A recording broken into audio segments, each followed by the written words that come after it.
बक्सर में किसानों पर हुए लाठीचार्ज को लेकर उप मुख्यमंत्री तेजस्वी यादव ने कहा, देखना पड़ेगा क्या मामला है, हमारे संज्ञा में ये मामला नहीं है। आप लोग कह रहे हैं तो उसको दिखाते हैं, देखना पड़ेगा क्या मामला है, एक्चुअल पोजीशन क्या है। जातीय जनगणना को लेकर पटना हाई कोर्ट में PIL दाखिल किया गया है कि वे गलत है। तेजस्वी यादव ने कहा, नहीं, कहाँ से गलत है, यह जाति आधारित गणना है और भारत सरकार जनगणना करा सकती है, राज्य सरकार नहीं करा सकती। इसीलिए ये जाति जनगणना नहीं, जाति आधारित गणना है और इससे बजट को लेकर काफी लाभ होगा। इसमें सिर्फ जाति की गणना नहीं बल्कि आर्थिक हालात क्या है उसकी भी गणना होनी है। और जब तक आपके पास साइंटिफिक डेटा नहीं होगा, आप काम कैसे करेंगे, योजना कैसे बनाएंगे। इसलिए ये बेहद जरूरी है और कई राज्यों ने पहले कराया था और हम लोग उत्तर भारत में पहली बार 1931-32 के बाद पहली बार बिहार में हो रहा है। आपके पास तो डेटा होना चाहिए कि क्या स्थिति है लोगों के लिए, कल्याणकारी योजना हम कैसे लाएंगे, कौन लोग गरीब है, इसमें सब कुछ पता चलेगा। इसमें गड़बड़ क्या है, अगर ये गड़बड़ है तो आपका सब गड़बड़ है, तो फिर हिंदू और मुसलमान की गिनती क्यों होती है, अनुसूचित जाति जनजाति की गिनती क्यों होती है, जानवरों की गिनती क्यों होती है, सभी चीजों की जो गणना होती है, गिनती होती है, वह गलत होगा। ये बेकार की बातें हैं। हम लोगों का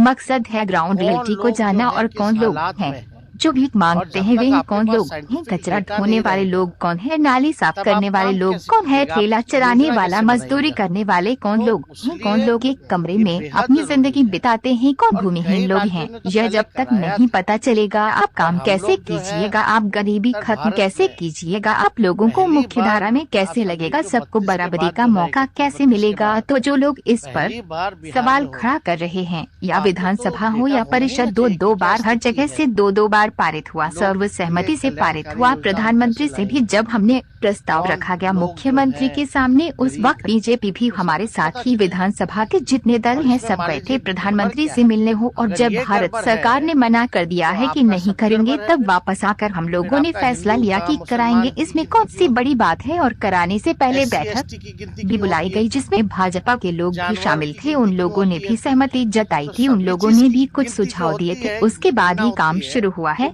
ये सब बेकार की बातें हैं, इससे कोई फर्क नहीं पड़ने वाला। वाइट उप मुख्यमंत्री तेजस्वी प्रसाद यादव।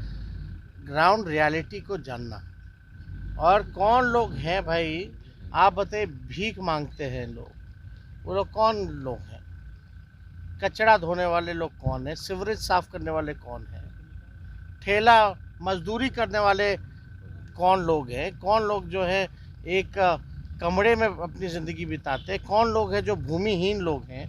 ये जब तक नहीं पता चलेगा तब तक आप काम क्या कीजिएगा, आप गरीबी कैसे ख़त्म कीजिएगा, आप लोगों को मुख्य धारा में कैसे लाइएगा, सबको बराबरी का मौका कैसे मिलेगा।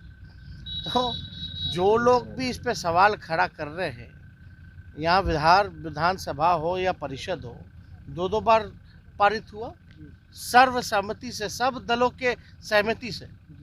प्रधानमंत्री जी से भी जब हम प्रस्ताव रखे थे मुख्यमंत्री जी के सामने, मुख्यमंत्री जी हम लोग सब लोग गए थे, तब बीजेपी के लोग भी थे, कौन सा दल ऐसा नहीं था, सारे दल थे। बिहार विधानसभा में जितने दल एग्जिस्ट करते हैं सब दल गए थे प्रधानमंत्री जी से मिलने। और वापस आकर के जब भारत सरकार ने मना ही कर दिया कि नहीं कराएंगे, तो आप समझिए कि हम लोगों का कमिटमेंट था कि हम लोग कराएंगे। तो इसमें कौन सी बड़ी बात है। और उस कराने से पहले बैठक भी बुलाई गई जिसमें कि भाजपा के लोग भी शामिल थे, उन लोगों ने भी सहमति जताई थी, उन लोगों ने भी कुछ सुझाव दिए थे। तो उसके बाद ही नहीं काम शुरू हुआ है। तो ये सब बेकार की बातें हैं, इसमें कोई फर्क नहीं पड़ने वाला। आराम से